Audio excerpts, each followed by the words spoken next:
Bihar times, निष्पक्ष, निर्भीक, आपको रखे सबसे आगे। सबसे पहले मैं गुलबर्गा की इस पावन और पवित्र भूमि को प्रणाम करता हूं, नमन करता हूं। हमारे बीच मंच पर विराजमान कांग्रेस के वरिष्ठ साथी आदरणीय श्याम नाटेकर जी, मंच पर विराजमान सभी कांग्रेस के वरिष्ठ नेतागण, हमारे साथ दिल्ली से पधारे हुए आदरणीय खड़गे साहब के साथ आपने लंबे समय से आपके सानिध्य में काम किया मनोज भाई, और मेरे सामने विराजमान मेरे बहुत सम्मानीय पिता तुल्य बुजुर्ग, मैं यहीं से आपका चरण स्पर्श करके आपको मैं प्रणाम करता हूं।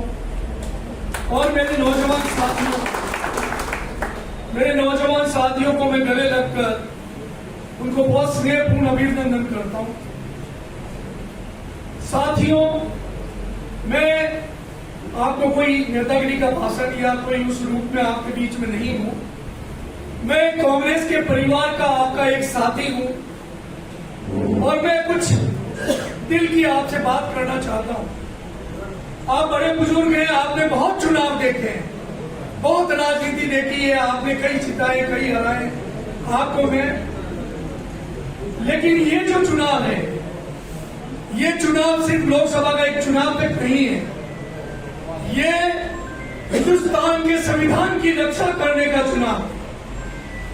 ये वो चुनाव है जो बाबा साहब अम्बेडकर जी ने जो हिंदुस्तान का संविधान बनाया, आज उस संविधान को खतरे में डाल दिया है मोदी सरकार ने।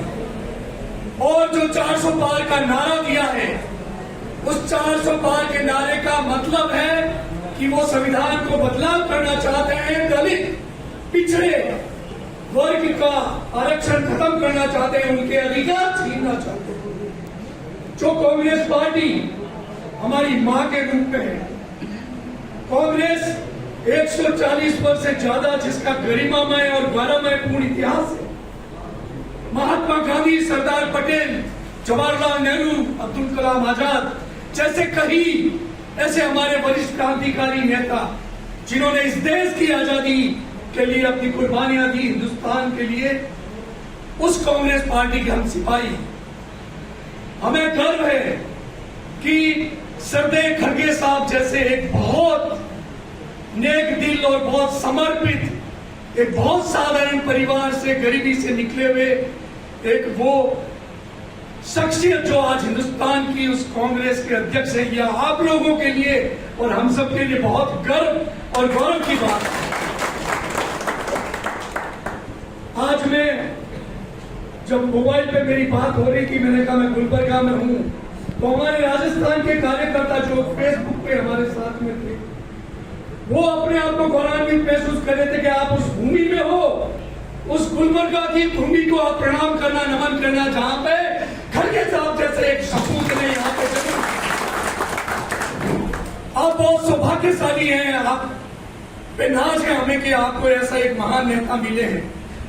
और मुझे भी सम्मानीय खड़गे साहब जब लेबर मंत्री भारत सरकार में पद को सुशोभित कर रहे थे, उनके मार्गदर्शन में, उनके अंडर में मुझे वाइस चेयरमैन के रूप में काम करने का एक सौभाग्य मिला और वो मेरे जीवन का एक स्वर्णिम दौर रहा है जब ऐसी एक महान शख्सियत से मुझे बहुत सीखने को मिला। उसी प्रकार हमारे आपके बीच आपके लोकप्रिय उम्मीदवार यहाँ के लोकसभा के आदरणीय हमारे बहुत सम्मानीय बड़े भाई राधा कृष्ण जी, एक बहुत सरल स्वभाव के और बहुत ही एक कहते हैं हमेशा एक हर किसी को सहयोग करने की दृष्टि से जो काम करते हैं और जमीन से जुड़े हुए आप लोगों के बीच हमेशा वो रहे।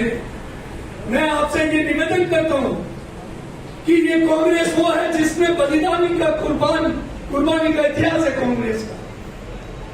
चाहे आपको मालूम होगा राजीव गांधी जी का, इंदिरा जी का, तो मैं आपसे ये निवेदन करता हूं, आप उन कांग्रेस पार्टी के महान सिपाही हैं जिसका एक इतना बड़ा एक गौरवमय इतिहास है। ये चुनाव के अंदर आपको और यही जगह आप मेरे बहुत सम्मानीय कांग्रेस के वो मजबूत साथी है। कांग्रेस आपके बूते पे जिंदा है। कांग्रेस का आजाद अगर सर ऊंचा है तो आपकी बदौलत है, क्योंकि आप जमीन से जुड़े हुए वो कांग्रेस के साथी हैं, सपूत हैं, जिनके बूते में कांग्रेस जिंदा है। मैं आपसे यही निवेदन हाथ जोड़ के करता हूँ। मैं हजारों कोस दूर चल के आपके बीच आया हूँ राजस्थान से। हमारे राजस्थान के साथी, हमारे जो यहाँ प्रवासी बंधु हैं, उनको भी हमने काफी उनको मोटिवेट पर, ये कांग्रेस हमारी माँ है और माँ आज जरूरत है आपके आशीर्वाद आपको देना है कांग्रेस को। धन्यवाद। इन्हीं शब्दों के साथ आपके दर्शन का सौभाग्य मिला। मुझे सम्मानीय श्याम जी ने जो मौका दिया है, मैं आपका बहुत हृदय की गहराइयों से आभार व्यक्त करता हूँ। इन्हीं शब्दों के साथ जय कांग्रेस, जय हिंद।